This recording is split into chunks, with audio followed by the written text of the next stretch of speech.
Conférence du jeudi. Donc je vais vous présenter un nouveau format que je vais réaliser, heu, de temps en temps, au sein de ces webconf, qui est un format de Reader Digest. Donc l'idée, c'est vraiment de, venir, prendre les derniers articles sur un sujet donné et puis, comme son nom l'indique, de vous les digérer et de vous en faire un compte rendu, le plus exhaustif possible, pour, voilà, être, à l'actualité des dernières recommandations scientifiques. Donc aujourd'hui, on va commencer avec une mise à jour sur, la gestion des crises convulsives en urgence chez le chien et le chat.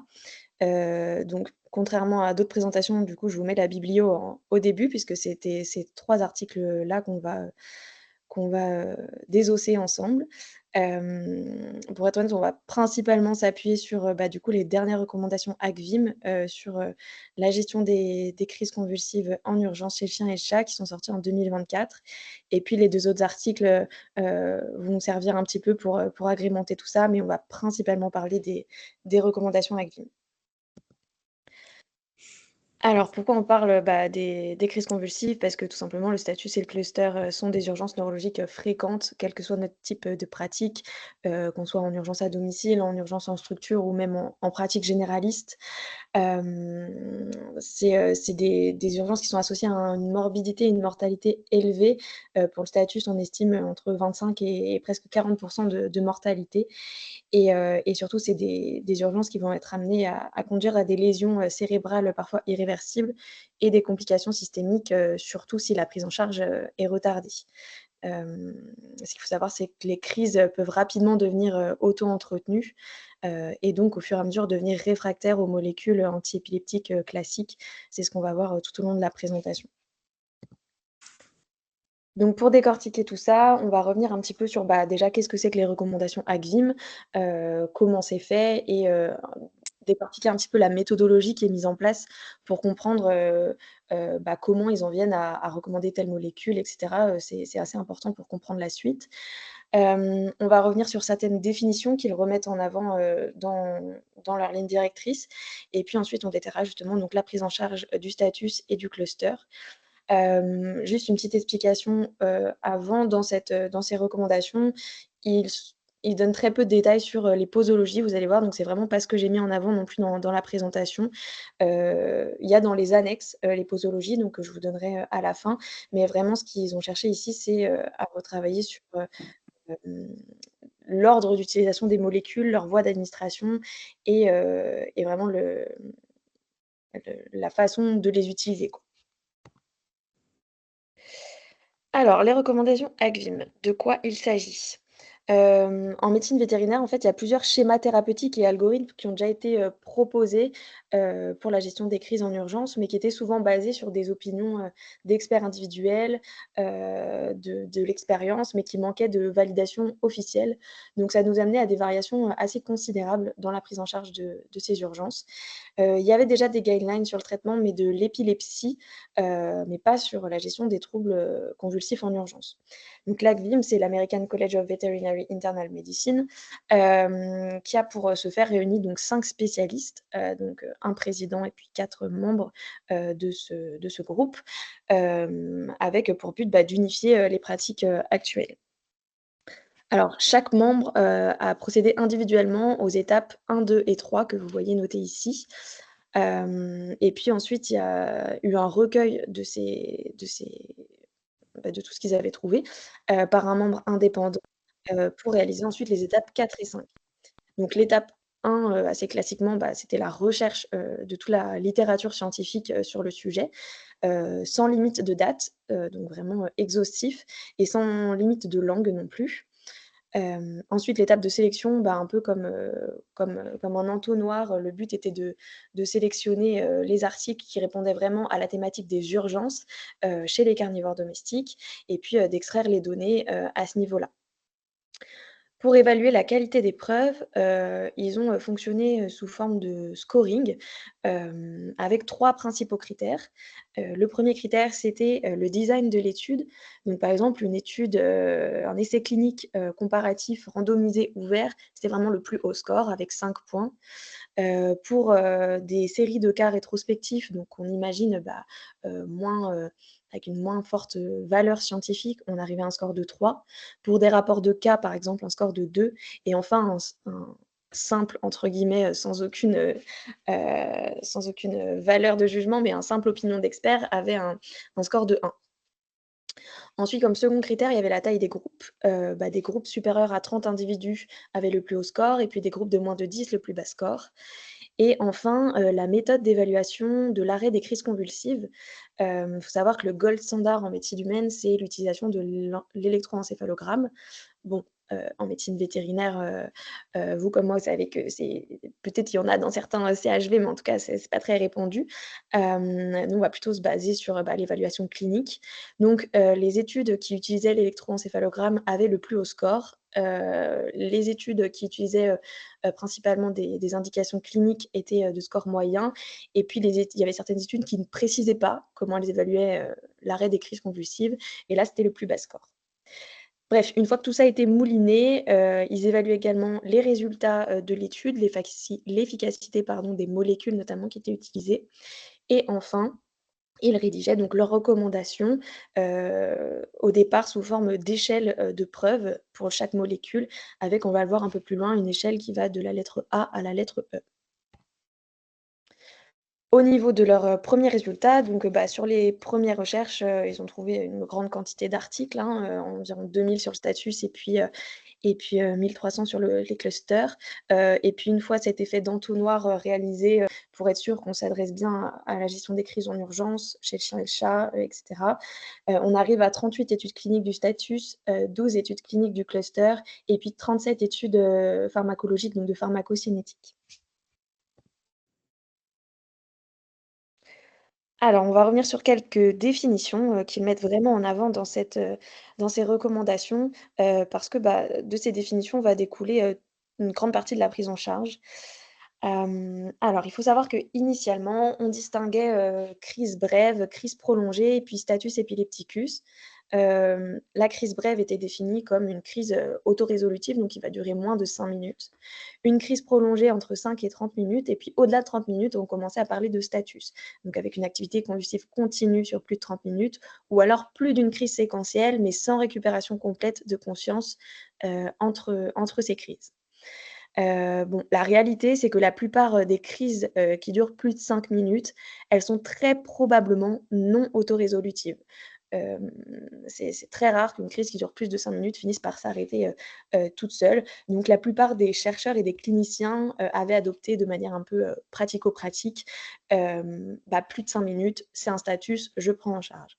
Donc en 2015, l'ILAE, qui est la Ligue internationale, contre l'épilepsie, donc en humaine, mais c'est étendu, en médecine vétérinaire, a redéfini le status epilepticus comme toute crise prolongée durant plus de 5 minutes. Donc cette nouvelle définition, elle a plusieurs avantages. Tout d'abord, on imagine bien, hein, de ne pas attendre, ces 30 minutes, pour, définir le statut et du coup appliquer tout ce qui en découle. Donc ça va minimiser le risque de complications, systémiques et cérébrales, prévenir l'aggravation du pronostic et la résistance aux molécules et puis, on imagine bien que si on prend en charge de plus en plus tôt, il est, moins probable qu'on ait besoin d'utiliser beaucoup de molécules, dont des anesthésiants. Donc on va aussi limiter les effets indésirables du recours à de multiples anesthésiques, et notamment sur des durées prolongées. Le status, on peut le diviser en 4 phases successives, qui vont se baser notamment sur toute la physiopathologie de la crise convulsive. Hem Plus on avance, plus on arrive sur un status, réfractaire. Donc au départ, on va parler de status débutant, puis établi, réfractaire et enfin super réfractaire. Si on commence donc par la phase débutante, hein, l'initiation, au niveau physiopathe, c'est une décharge synchrone excessive des neurones excitateurs qui vont libérer, des neurotransmetteurs excitateurs, principalement, le glutamate qui va venir, agir sur les récepteurs, principalement NMDA et AMPA.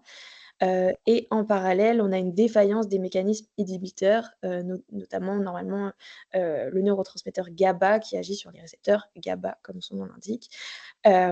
Donc cette phase, c'est toute la phase débutante qui va durer entre 5 et 10 minutes, et on a une réponse très probable à ce moment-là, à tous les traitements de première intention. Plus on va avancer, en fait, plus le status va devenir, auto-entretenu et plus il va y avoir des mécanismes qui se mettent en place et qui impliquent une résistance, aux différentes molécules. Donc entre 10 à 30 minutes, on considère que le status est établi. Il va y avoir, vraiment une propagation de l'activité, épileptique à travers les circuits neuronaux et on a des altérations. Donc par exemple, je trouve cet exemple assez parlant pour se souvenir, des mécanismes et du coup des potentielles résistances. Les récepteurs GABA, donc qui sont normalement les récepteurs, qui vont permettre, une inhibition de la crise convulsive, plus on avance, plus ils vont s'internaliser, dans les neurones postsynaptiques et donc visuellement, on imagine bien que s'ils sont internalisés, ils vont plus recevoir le GABA et donc on va moins avoir, d'inhibition. Ils vont aussi moins recevoir les molécules qui agissent sur eux. Donc voilà, plus ils s'internalisent, plus on a de résistance et donc plus on a à ce moment-là, plus on avance dans le temps. On a aussi plus on avance, plus on a une augmentation, de la libération du glutamate qui va être à un moment tellement, important que ça peut amener à de la toxicité, neuronale, à des dommages, cellulaires et à une mort cellulaire. Donc au moment, de la phase, status établi, 10 à 30 minutes, on a progressivement de moins en moins de réponses, à nos molécules de première intention. Par contre, on a probablement une réponse aux molécules de seconde intention et puis quand on devient réfractaire, qu'on dépasse ces 30 minutes, là, c'est de plus en plus craignos, avec, très peu probablement des traitements de première et deuxième intention, heu, qui répondent. Quand on arrive dans le super réfractaire, là, on le verra quand on parlera de la prise en charge. Souvent, donc on n'a pas de réponse première, deuxième et troisième intention et on commence à sortir des choses, sur lesquelles on a peu à pas de preuves et bon, en gros, ça sent le roussi, quoi. Sur la définition du cluster, pas grand-chose, de nouveau ou de pas connu, je pense ici. On va définir comme cluster ou crise groupée, lorsqu'on a plus de 2 crises, auto-limitantes sur 24 heures. Ces crises groupées, ce qu'il faut bien savoir, c'est que surtout à haute fréquence, elles peuvent, présenter les mêmes risques que le status epilepticus en ce qui concerne toutes les lésions, neuronales et toutes les complications, d'ordre systémique et elles peuvent, finir par évoluer vers un status, soit en se rapprochant progressivement, soit, sur une crise suivante, devenir un status et elles sont, peu susceptibles, de cesser ou d'être correctement contrôlées sans traitement. À partir de, 2 crises ou plus sur 24 heures, on considère qu'il y a, réellement besoin d'une prise en charge, assez agressive, en tout cas plus que le traitement, classique, si c'est un animal qui est déjà sous traitement pour de l'épilepsie, par exemple, parce qu'il y a peu de probabilité que ça s'arrête tout seul. Au niveau des classifications, alors chose intéressante, les auteurs commencent à parler de l'homme, hein, en premier lieu, et chez l'homme, on distingue, le status pardon, epilepticus convulsif, qui est un peu celui qu'on connaît et qu'on a dans l'imaginaire collectif, surtout en médecine vétérinaire, avec des signes moteurs prédominants et une altération de la conscience, donc typiquement la crise tonico-clonique. Mais il distingue également, les status non convulsifs. Donc ça, c'est un peu plus exotique. Il n'y a pas de signe moteur, prédominant. Et je vais vous donner quelques exemples. Vous allez bien vite comprendre que c'est difficile à mettre en évidence chez l'animal. Ça va être par exemple des absences, des confusions, des comportements automatisés avec parfois une conscience altérée, de la désorientation et de l'aphasie, donc des difficultés à parler chez l'homme. Donc voilà, c'est des choses qui sont, assez complexes, à mettre en évidence, chez l'animal. Chez l'homme, c'est connu et documenté par l'utilisation justement d'électroencéphalogrammes puisque, lorsqu'il y a ces phases-là, on peut constater des anomalies, sur les tracés. Hem et parfois, chez l'homme, ça va être, des status qui sont consécutifs, à la gestion d'un status epilepticus convulsif. C'est-à-dire pendant la phase de récupération, on va avoir cette phase non convulsive, mais qui au niveau du tracé a toujours des anomalies. Ça peut être aussi, par exemple chez l'homme, suite à un accident vasculaire cérébral. Chez l'animal, les auteurs considèrent que même si c'est peu documenté, la même classification s'applique. Et donc même si on a peu de données, d'électroencéphalogramme, on va considérer et on devrait, suspecter, heu, un status non convulsif chez tout animal qui va présenter, une période prolongée d'altération de la conscience après une gestion réussie de la crise convulsive. Donc typiquement, un animal chez qui vous avez, géré la crise et puis, malgré, l'arrêt de toutes les molécules, notamment anesthésiques, il reste extrêmement comateux, extrêmement désorienté pendant une période prolongée, c'est suspect et donc ça pourra amener à se poser la question de, continuer de prendre en charge, comme un status, convulsif, quoi. Alors ensuite, ce que les auteurs, soulignent, ça va être de vraiment, reconnaître, la crise pour pouvoir bien la prendre en charge. Une fois qu'on a refait le point sur ces définitions, bon, un status, un animal qui va arriver en crise, tonico-clonique, ça va être assez, simple à reconnaître. En revanche, un animal qui commence à faire, un cluster qui n'était pas épileptique, donc le propriétaire connaît pas forcément trop ce qui se passe, qui a des crises potentiellement, non généralisées, on sait tous que ça peut être parfois un petit peu compliqué de faire le distinguo avec d'autres, pathologies. Il va être hyper important à ce stade-là de bien poser les bonnes questions, de poser beaucoup de questions, potentiellement de demander si une vidéo a été prise, de refaire le point sur tout l'historique de l'animal. Le but ici, c'est vraiment de faire décrire le propriétaire le plus précisément possible, même si c'est avec ses mots, de demander, la durée de la crise et les circonstances d'apparition, s'il y a eu notamment, l'émission de sel, d'urine, si l'animal avait l'air conscient, hem s'il répondait, aux différents, stimuli de son environnement, et puis s'il y a eu aussi une phase post-crise ou si l'animal, dès qu'il s'était remis, est reparti, faire «sa vie» entre guillemets. Et puis, comme je vous le disais, faire le point sur l'historique et le potentiel accès, à des toxiques. On va passer rapidement sur cette partie parce qu'ils y passent aussi rapidement, dans l'article, mais c'est quand même un point important. L'idée ici, ça va être, vraiment de faire, le distinguo entre tout ce qui peut être, crise-like, donc notamment les syncopes, les atteintes vestibulaires, toutes les pathologies qui amènent des tremblements ou des troubles du mouvement. Je ne vais pas vous détailler, hein, tout ce qui est noté dans ce tableau, mais je vous laisserai le regarder, tranquillement pour refaire votre DDX. C'est pas le sujet du consensus, mais l'accent est remis là-dessus également. Hem, alors pour ce qui est de la prise en charge, pareil, on s'attarde pas sur cette partie, mais les auteurs remettent le point un point d'orgue, on va dire, sur le fait, de devoir tout faire en même temps quand on gère un status, c'est-à-dire gérer la stabilisation initiale et puis la gestion de la crise, mais aussi en parallèle gérer la recherche de la cause. Parce qu'évidemment, la crise ne sera jamais mieux prise en charge que si on a la cause, que c'est une cause, qui peut être prise en charge, dans l'urgence et participer à l'arrêt de la crise. Donc sur la stabilisation initiale, on va, prendre en charge, comme toute urgence avec un examen exhaustif ABCDE et une évaluation neurologique. On va évaluer, les besoins en oxygène et la glycémie avec une correction des déficits, mis en place le plus tôt possible, donc une oxygénothérapie et puis si besoin une complémentation, de la glycémie. On va prendre la température, on va surtout prendre en charge l'hyperthermie qui peut arriver, lors des status. On va mettre en place une voie IV si elle n'a pas déjà été mise et puis si c'est possible de la mettre à ce moment-là. Ce qui est recommandé ici, c'est que, dès la mise en place de la voie IV, si possible, prélever, tous les tubes de sang qui vont être nécessaires pour l'exploration, des causes surtout extracrâniennes, hein. Et puis, initier la fluidothérapie selon les besoins, donc selon, l'évaluation pardon de la volémie, et puis, s'il y a une suspicion d'hypertension intracrânienne, évaluer le besoin d'utiliser, du mannitol.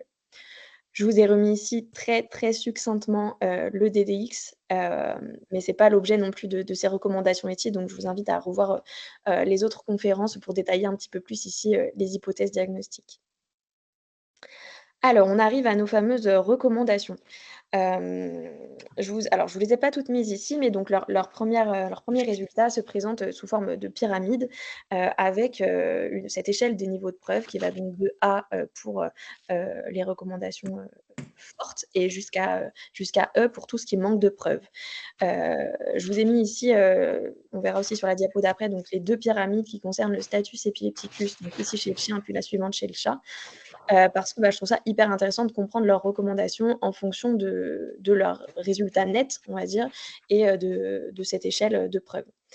Par exemple, si on prend donc chez le chien ici, l'exemple du diazépam, on voit qu'il va être, pour son utilisation en intraveineuse en niveau A, donc haut niveau de preuve, ce qui signifie pour eux très probablement efficace et sûr.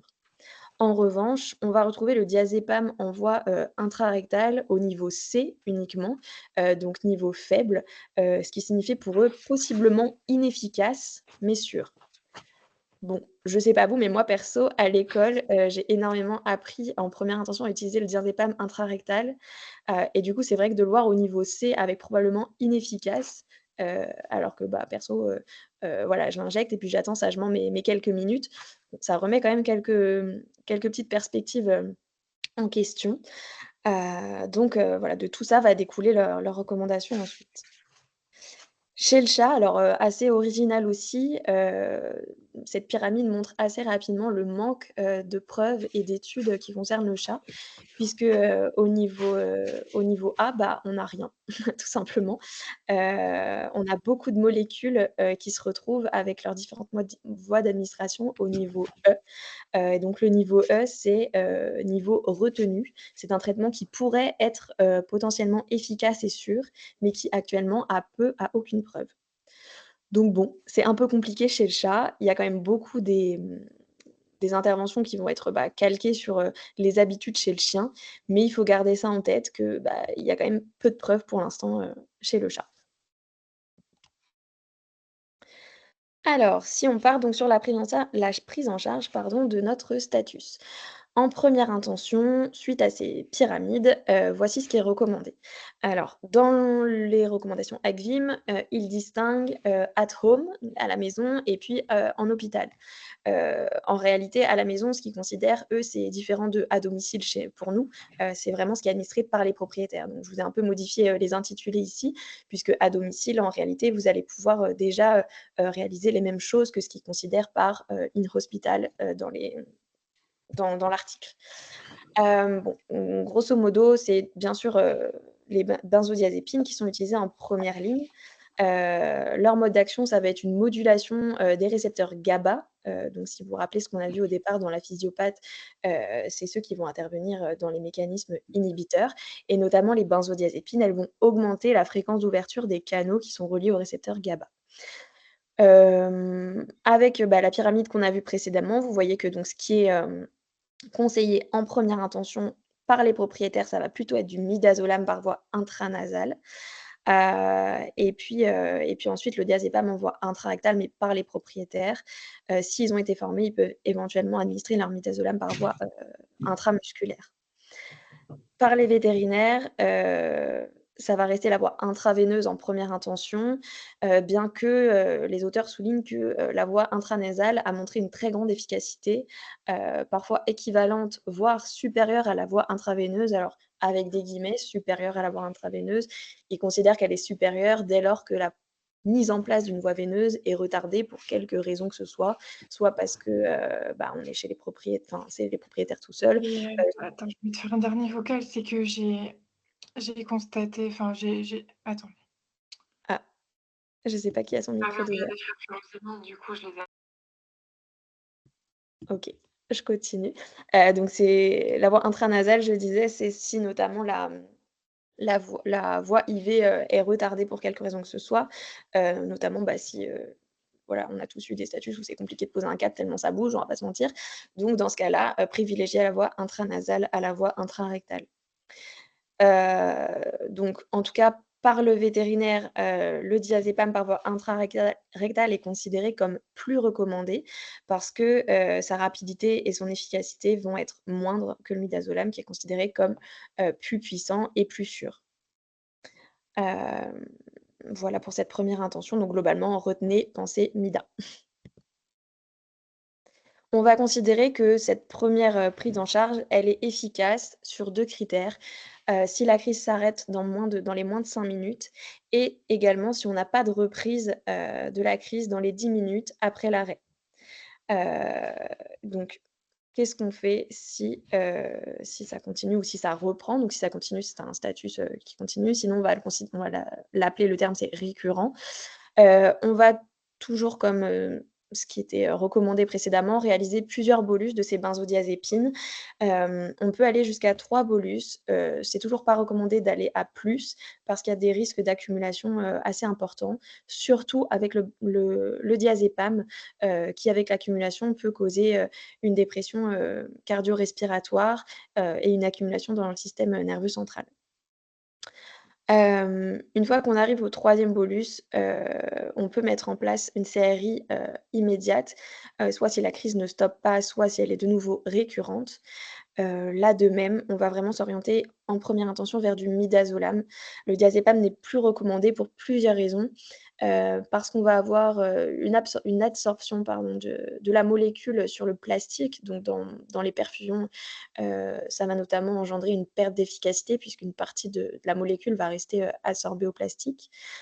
C'est également une molécule qui va réagir, à la lumière, donc si jamais, toutefois vous devez mettre en place une série de diazépam, pensez à protéger, toute la perfusion, jusqu'au cathéter avec un matériau, plutôt dense. Ils recommandent, de l'aluminium. Et puis c'est aussi, une molécule qui est diluée, dans un composé huileux, le propylène glycol, je pense que vous avez tous déjà senti si on a quand on sent du diazépam, du Valium sur les doigts, c'est gras, et c'est un adjuvant qui va avoir causer des risques d'hypotension et de phlébite, notamment en cas d'administration, très rapide ou en cas d'administration prolongée. Donc voilà, ça fait beaucoup de raisons pour lesquelles, on va préférer, les séries de Mida en première intention. En deuxième ligne, donc, si, le status, continue, on va s'orienter vers toutes ces molécules de deuxième intention. Alors, à ce niveau-là, les experts considèrent que, le phénobarbital et le lévétiracétam sont 2 molécules efficaces et sûres chez le chien et le chat. En revanche, elles ont des mécanismes d'action différents. Donc pour le phéno, c'est, aussi comme les benzodiazépines, un modulateur des récepteurs GABA, sauf qu'au lieu d'augmenter leur fréquence d'ouverture, comme le faisaient les benzodiazépines, le phéno va augmenter la durée d'ouverture. Et le lévétiracétam, alors c'est un mécanisme pas entièrement compris, mais ça diminuerait la libération de tous les neurotransmetteurs excitateurs. Donc globalement, l'un ou l'autre. Après, je sais pas, comment ça se passe dans vos structures pour ceux qui sont en clinique. Par ici à Toulouse, pour l'instant, en tout cas, c'est compliqué de se procurer du lévétiracétam, par voie injectable. Donc on a plus tendance à s'orienter vers l'utilisation du phéno, puisque le lévétiracétam, en injectable est souvent considéré comme de la réserve hospitalière. Hem, donc les 2 peuvent être utilisés l'un ou l'un et l'autre, bien sûr, puisque comme ils ont pas les mêmes mécanismes d'action, ils vont pas taper au même endroit sur l'arrêt de la crise. Pour le phéno, si on est sur un animal qui n'a encore jamais, été, soumis à un traitement, qui n'a jamais eu de crise convulsive et qui n'a pas été pris en charge, telle quelle, une dose de charge est possible. Donc je vous ai pas non plus redétaillé les posologies ici puisque c'était pas le cas non plus dans les recommandations ACVIM, mais dans les fiches que je vais vous charger par la suite, il y a tout le détail des posologies. Si c'est un animal qui est déjà sous traitement, là les experts recommandent effectivement de réaliser dans l'idéal un dosage, de la phénobarbitalémie. Je ne sais pas si c'est présent dans toutes les structures. Nous, c'est pas le cas. Donc effectivement, là, on va avancer un peu plus à tâtons. Il faut bien voir à quel dosage il est déjà, même si on sait que, bah, la dose qui est prise péros avec le phénobarbital, n'est pas, corrélée, de manière linéaire à la phénobarbitalémie. C'est pour ça que c'est important de doser. Mais voilà, on va avancer un peu plus à tâtons. C'est un animal qui est déjà sous traitement. Le lévétiracétam, s'il y a pas de voie veineuse possible, il faut savoir qu'il peut également se réaliser en intramusculaire ou en intrarectal. Et enfin, la dernière molécule qui est citée ici, c'est la phosphénytoïne, qui s'injecte en intraveineuse, qui va être un adjuvant, donc qui ne sera pas utilisé seul, mais vraiment, en complémentarité du lévétiracétam ou du phénobarbital, et qui est utilisé si leur réponse est jugée insuffisante. Bon, pareil enfin, en tout cas par ici, je ne sais pas par chez vous, mais c'est de la réserve hospitalière, donc pour l'instant, j'en ai pas vu la couleur.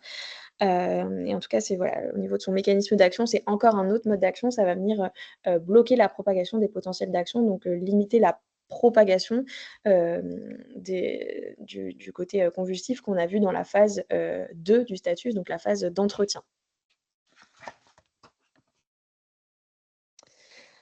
Alors, à 2 endroits également dans ces recommandations, les auteurs ils mettent en avant la polythérapie simultanée précoce ou PSP, qui consiste à administrer en même temps au moins 2 médicaments anticonvulsivants qui sont pas du même stade, de la même intention. Donc, par exemple, un médicament de la, de la première recommandation, donc une benzodiazépine avec du phénobarbital. Donc cette prise en charge, ça va avoir plusieurs avantages. On a vu comme les molécules, elles ont des mécanismes d'action différents et bah, en même temps de taper sur 2 mécanismes physiopathologiques qui ont conduit à la mise en place de la crise et à son entretien et puis, bah, de prévenir au maximum le développement des stades 3 et 4, donc réfractaires et super réfractaires. Donc, par exemple, le phénobarbital, comme je vous disais, qui est considéré comme un traitement de seconde ligne, il peut être initié, d'après ces recommandations, de manière précoce, avec, l'administration d'une benzodiazépine, en première intention. Alors, notre status continue et on arrive sur, les molécules de troisième intention, donc qui sont, bah, des agents, anesthésiques, hein. Chez l'homme, comme chez l'animal, il y a pas ou peu de preuves, comparatives, entre les différentes molécules anesthésiques qui sont citées ici, que ça soit sur la supériorité d'un agent anesthésique par rapport à l'autre sur le fait d'arrêter les crises, sur, les stratégies de combinaison de ces molécules entre elles et puis sur, la durée exacte, de leur administration et les procédures de réduction. Et enfin, il n'y a pas ou peu de preuves non plus sur, l'ordre d'introduction.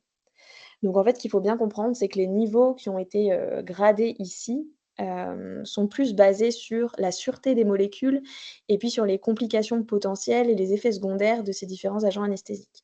Mais pas vraiment sur, leur efficacité supérieure, sur, la gestion du status.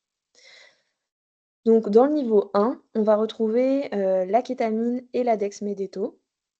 Ce qu'il faut savoir, c'est que, les auteurs soulignent que l'une ou l'autre, sont pour eux à niveau égal.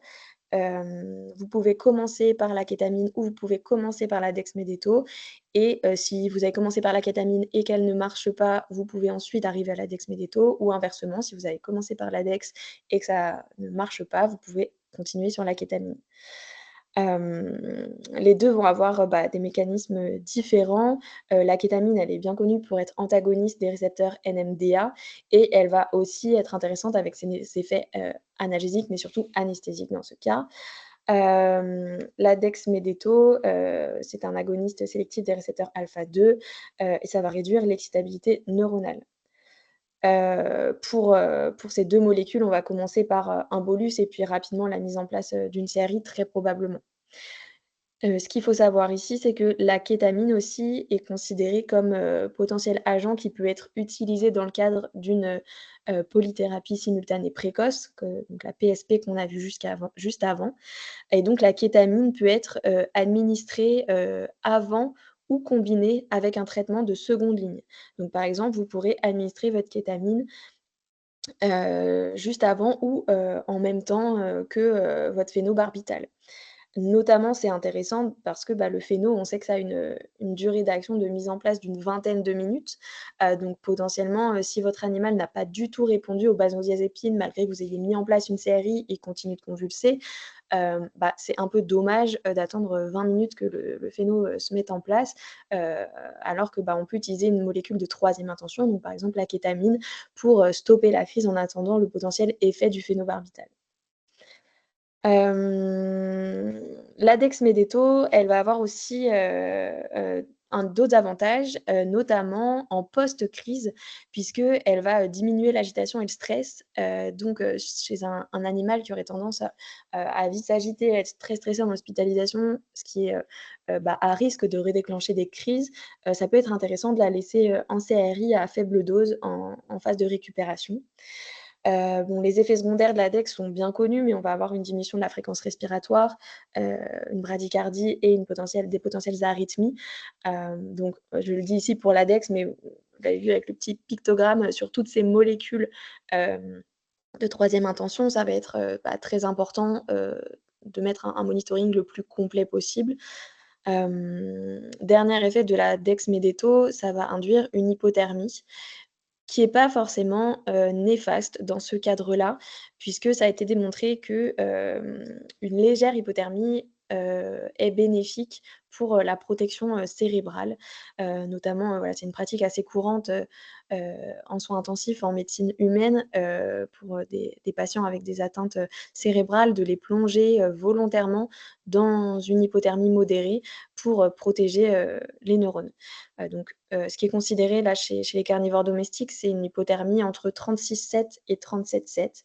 Il est conseillé de ne pas mettre en place de mesures de réchauffement, pour un animal qui serait dans ces températures-là, puisqu'au final ce sera bénéfique, pour la protection cérébrale.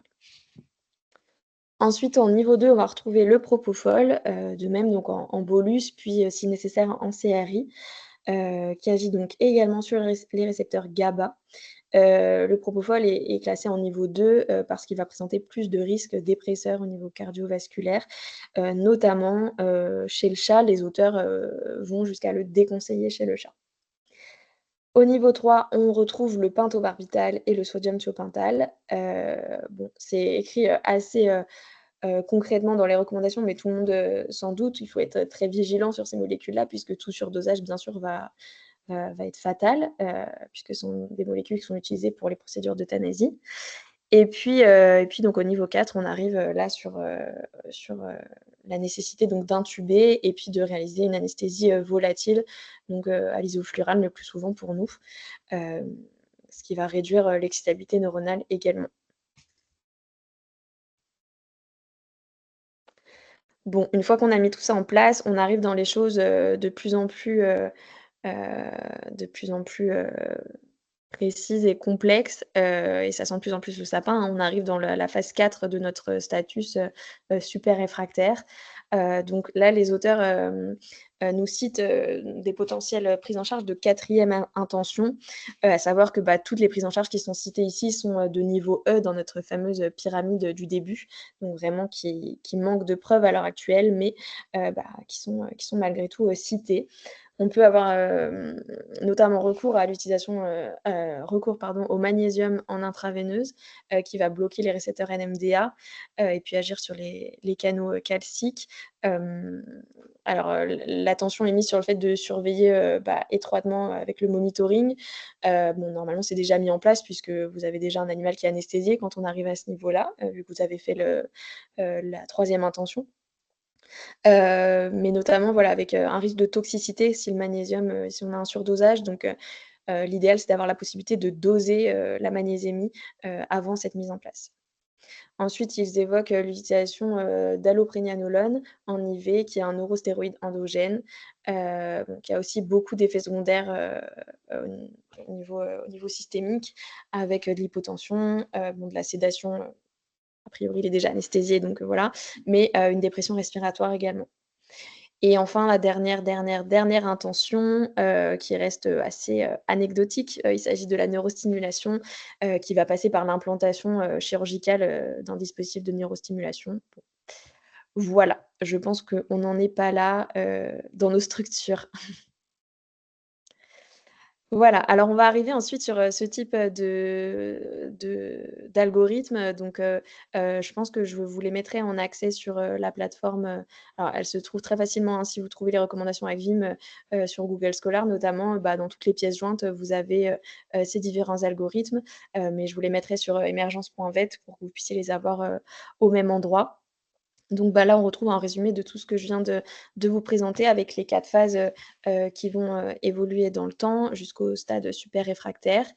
À chaque fois ici, on a donc notre première ligne à laquelle vient se rajouter ici nos molécules de seconde intention, puis, ici, la troisième intention et à chaque fois, ce que vous avez entre parenthèses ici, c'est les prises en charge, de PSP, plusieurs molécules, simultanées précoces, avec ici le fait de considérer, les molécules de seconde ligne dès la première ligne et puis ici, par exemple, de considérer la kétamine, dès la seconde ligne.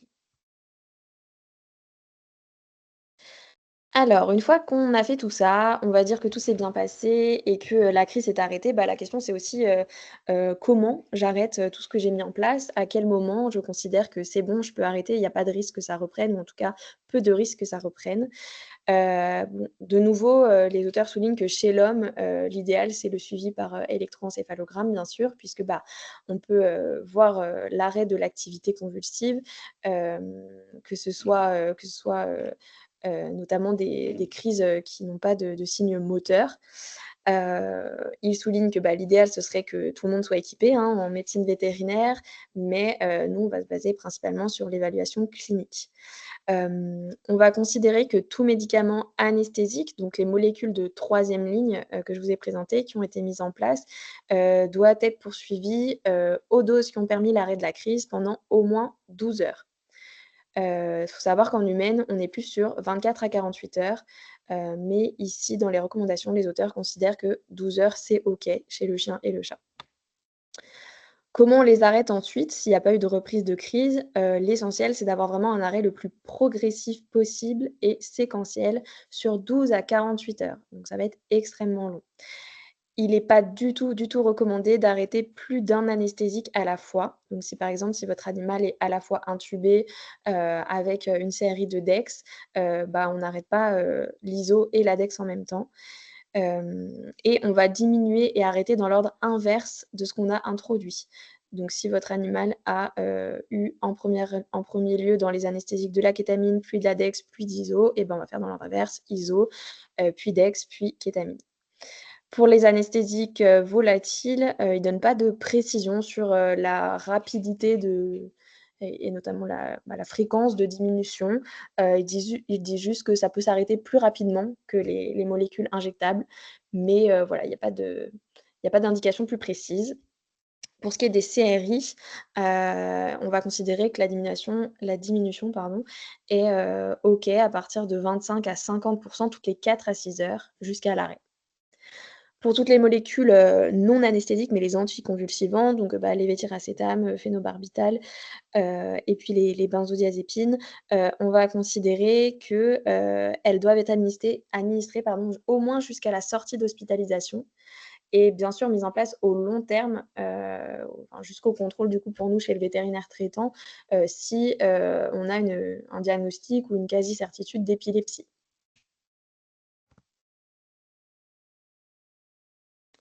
Alors là, on était sur le status, on va passer rapidement sur le cluster, tout comme ils le font dans les recommandations, puisque vous allez voir que, les recommandations sont quand même, très similaires à la gestion, du status. Il y a quelques différences qu'on va souligner ici, notamment donc, l'administration, donc pareil, là je vous ai remis au domicile, c'est considéré par les propriétaires, hein.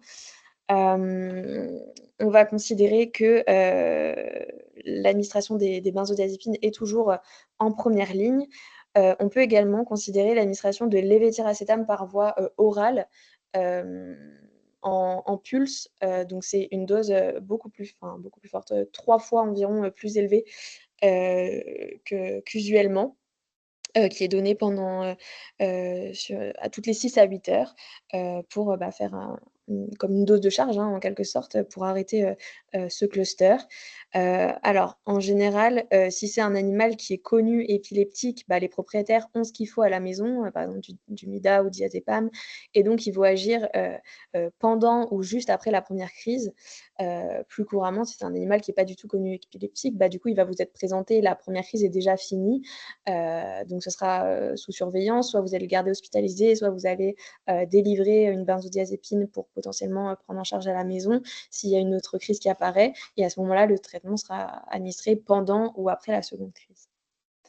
En structure et à domicile, si une voie veineuse est possible, ça reste toujours la voie veineuse, hein, qui est recommandée et puis après on arrive aussi sur notre série de midazolam, exactement comme pour le status, pardon. Pour l'étape 2, la différence, qu'on va avoir ici, c'est que les auteurs, heu, soulignent l'utilisation possible de benzodiazépines longue action. Donc c'est des benzodiazépines qui se donnent par voie orale, toutes les 8 à 12 heures, bon qui sont pas recommandées chez le chat, donc ça va être uniquement chez le chien. Ça peut être, c'est possible de s'en procurer, pas les 2, l'une des 2, mais je sais plus laquelle. Mais la plupart, sont aussi de réserve hospitalière. En pratique, je sais pas si vous avez déjà vu l'utilisation de ces molécules-là, en médecine vétérinaire. Moi, je les découvrais en lisant cet article. Donc voilà, je pense que c'est quand même peu pratiqué, mais en tout cas, ça a le mérite d'être là. Et ensuite, en hospitalisation, tout comme, pour le Status, on va arriver à nos molécules de seconde ligne, donc du phénobarbital. Hem, alors, l'avantage, du cluster, c'est qu'entre les crises, on a, un animal qui est capable, par exemple, de prendre des médicaments, par voie orale. Donc, personnellement, par exemple, ça peut m'arriver de faire des doses de charge, pardon, de phénobarbital par voie orale, pour un animal, par exemple, voilà, où il est revenu à la normale après sa première crise, ou sa deuxième crise, pardon, et que les propriétaires ne souhaitent pas hospitaliser, ben, c'est possible, de leur faire la dose de charge, à la maison par voie orale, en précisant bien, bah, les effets secondaires possibles. Mais, voilà, c'est une option. On reste toujours sur un dosage de phénobarbital et demi recommandé si c'est un animal qui est déjà sous traitement. Pour le reste, si on a une persistance, des crises malgré cette prise en charge, ces doses de charge, et ces molécules de deuxième intention, et ben, on va arriver vraiment sur, l'utilisation de molécules de troisième ligne, comme pour le Status, donc, de molécules anesthésiques. Voilà pour ces recommandations donc qui sont assez denses. Ça alors et on remet vraiment bien, en lumière le challenge, thérapeutique, au-delà, du challenge diagnostique, hein, de trouver la cause. Le plus compliqué, à mon sens, c'est de savoir un peu où on en est dans la crise et de prendre en charge le plus précocement possible en étant, organisé, en mettant en place, bah, en déroulant quoi notre algorithme, les étapes successives et celles qui doivent être aussi faites en simultané. Comme vous l'avez vu, c'est hyper important d'avoir vraiment une notion du temps. De savoir, bah, est-ce que là, OK, c'est efficace? Est-ce qu'on est dans les 5 minutes? Est-ce qu'on est dans les 10 minutes, sans que la crise reprenne? Ou est-ce que c'est pas efficace? Et ça, en vrai, en pratique, c'est un peu compliqué à mettre en place parce qu'on n'a pas forcément, quand on s'occupe de l'animal, de notion concrète du temps. Donc c'est hyper important d'essayer de dans ces situations, d'urgence, d'avoir, si vous êtes 2 par exemple, un maître du temps, qui a, bah, soit le chrono, soit, l'horloge, sous les yeux et puis qui sait un petit peu plus où on en est. Hem Moi, dans ces situations-là, j'aime beaucoup mettre vraiment une papier, un crayon à côté de l'animal, noter immédiatement ce qui est injecté, l'heure d'injection pour savoir vraiment où on en est. Hem Et puis, bah, voilà, dérouler l'algorithme, donc je pense que ça peut être vraiment très intéressant que les différents, responsables de nos structures, bah, impriment, voire, traduisent en français pour avoir un truc un peu plus lisible dans l'urgence, avec, les doses qui sont notées ici pour la gestion du status et des clusters pour que ce soit vraiment affiché dans nos structures, et visible de tous. Et puis voilà, on remet aussi un point d'orgue sur, la gestion des complications, des causes sous-jacentes et puis le nursing de ces animaux, qui peuvent rester potentiellement en décubitus un certain temps, qui reste primordial. Voilà pour ça et je reste dispo si vous avez des questions. Salut Pauline, moi j'ai une question. Oui. Merci déjà pour ta présentation. Alors, j'ai pas compris les différents niveaux qu'il y a sur la slide où tu parles des traitements en troisième intention. J'ai pas compris à quoi correspondent les niveaux. Alors ça va être, vraiment les niveaux, dans lesquels tu vas les introduire. Donc d'abord le niveau 1, puis le niveau 2, puis le niveau 3, puis le niveau 4. Mais, c'est pas des niveaux qui ont été, réalisés par, comparaison d'efficacité sur la gestion de la crise, mais vraiment par, niveau de sûreté et risque potentiel. Ah, Donc d'accord. tu vas avoir moins de risques, systémiques, à introduire, ta kétamine IV puis ta CRI que d'immédiatement, anesthésier, par voie volatile, intubé et cetera. Ok, ok, ok. C'est Mais pas en c'est quand fonction même du... l'ordre d'introduction, c'est quand même l'ordre d'introduction conseillé. Ok, d'accord, super. Merci beaucoup. Avec plaisir.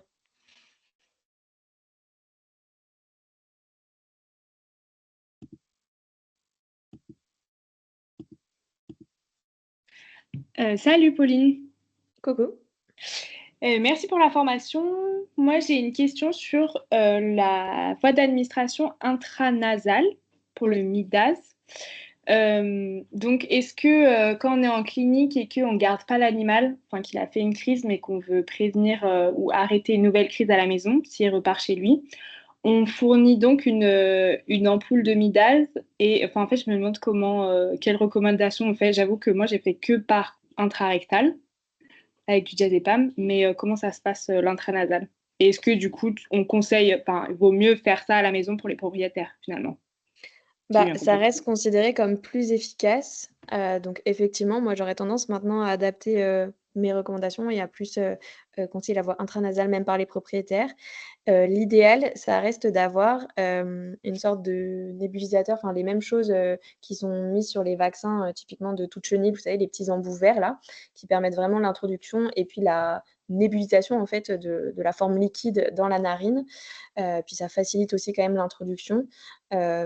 Si c'est pas possible, qu'il y en a pas dans vos structures, que c'est pas possible d'en commander, c'est possible malgré tout, par seringue. L'idéal, c'est alors bon, pendant la crise, ça peut être un peu technique, mais en même temps, comme la voie intrarectale, hein, pendant la crise, de maintenir un peu la tête en position, levée, pour introduire, la dose, en voie intranasale. OK. Et est-ce que toi, tu as l'expérience de ça? J'avoue que moi, j'ai fait que en intrarectal, même quand on n'arrive pas à mettre des voies IV, quand ils sont en pleine crise, quand ils arrivent en clinique. On fait la même chose en voie intranasale. Enfin, je sais pas, Ouais, j'ai jamais exactement. vu, donc et ouais, ça fonctionne bien. Moi, j'ai commencé, récemment du coup, mais Ouais, mais ouais, c'est la même chose en soi, hein. la Ben, même chose, ouais. pour le coup, j'ai encore jamais été, amenée à le à l'expliquer à des propriétaires et à le conseiller à des propriétaires, mais je pense pas qu'ils soient plus, réticents et plus choqués à la voie intranasale, versus quand on leur explique qu'ils vont devoir mettre, quelque chose en voie intrarectale, je pense pas. OK, OK.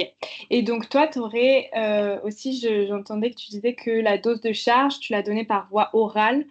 euh, Et par voie, enfin, tu la fais pas par voie systémique en IM, par exemple, avant qu'ils partent, avant que le Alors, chien bah, parte, pareil, ça dépend quand on le vraiment des garde pas sous surveillance. situations. Ouais, voilà, bon, l'idéal, ça reste, de le garder et de faire ta dose de Oui, charge oui. par voie intraveineuse. Pour un animal qui serait pas gardé et qui, par ailleurs va bien, voilà, qui a pas de souci particulier, ça peut m'arriver de faire la première dose de charge, en injectable, avant qu'ils partent et puis ensuite, les comprimés donnés à donc par exemple, si je l'ai vu le matin, je fais une première dose le matin, ils en donnent à midi, le soir jusqu'à et le lendemain Mmh. matin jusqu'à arriver donc aux 4, doses de charge et puis après ils passent sur le bid, matin et soir. OK. OK, d'accord. Merci. Avec plaisir.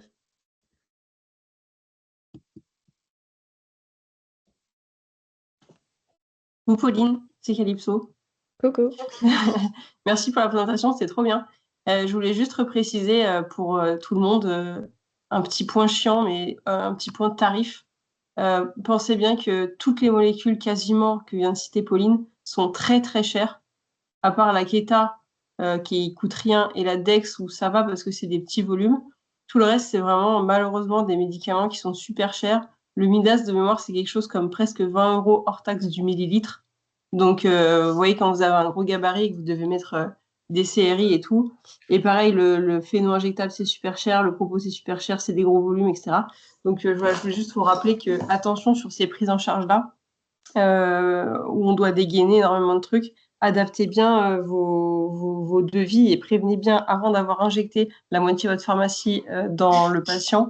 Prévenez bien les gens de ce que ça coûte parce que là, enfin, sur le papier, c'est top. Il faut dégainer plein de trucs et c'est des prises en charge super intéressantes. Mais nous, vétérinaires, avons une énorme limite budget sur ces cas-là, malheureusement. Ouais, j'allais Voilà, dire la c'était même là. chose. T'allais dire la même chose? Ouais, j'allais dire la même chose. Il faut bien prévenir les propriétaires avant de ces genres de prises en charge parce que c'est des prises en charge qui sont lourdes à la fois en investissement émotionnel et aussi en investissement financier. Donc, Mm. c'est hyper Ouais. important. On essaye de pas euthanasier tout le monde quand même, hein, mais... Ah non, clairement. Mais bon, et puis moi j'ai déjà vu des animaux avec des séquelles derrière. Enfin, il y a des animaux qui ont des grosses séquelles physiques derrière aussi. Donc, Ça, c'est quelque chose à prendre en charge aussi, à les informer que il y a des animaux moi j'ai vu des chiens finir parétiques avec des troubles de la miction, des troubles où derrière c'est pas la même vie non plus, quoi. Ouais, c'est ça. Ouais. Plus voilà, bien les prévenir que plus la crise a duré longtemps, plus on Voilà. est à risque effectivement de toutes ces complications, hein, donc Même des changements de comportement. Moi, j'ai vu des chiens qui sont devenus très méfiants après, pas agressifs, mais qui étaient beaucoup plus anxieux, on va dire. Donc, je pense que ça doit toucher certaines zones du comportement au niveau cérébral. Et ça peut faire partie des séquelles d'avoir un chien qui n'est pas vraiment le même, quoi. En même temps, il grille, hein. exactement. Voilà. Il y a la façon politiquement correcte de le dire et plus direct. En tout cas, c'était vraiment chouette. Ça remet bien en place Ouais, c'est trop bien. l'ordre et tout. C'était très cool. Très, très bien, ouais. C'est trop Le c'était diapo est hyper beau. à lire. Merci. Et du coup, je pense que vous avez dû voir dans le mail qu'a envoyé Julie, mais le prochain Reader Digest qu'on fera, c'est sur les dernières recommandations aussi réanimation cardio-pulmonaire, qui sont aussi hyper intéressantes. Donc, Surtout hyper voilà. importante. C'est quand même une des bases de notre métier aussi, ça. Bah ouais. Bon, s'il n'y a plus de questions, en tout cas, merci à tous de votre présence, de votre participation. Merci encore, Pauline. C'était encore une fois vraiment très chouette. Puis on va vous mettre ça en ligne assez rapidement. Et je suppose que s'il y a d'autres questions, n'hésitez pas à nous les envoyer, soit directement à Pauline, ou moi je les transmettrai à Pauline, il n'y a pas de souci. OK? Ça marche. Bonne journée tout le monde. Merci beaucoup. après-midi à tous. Merci. Salut. Salut. Merci. Bonne journée.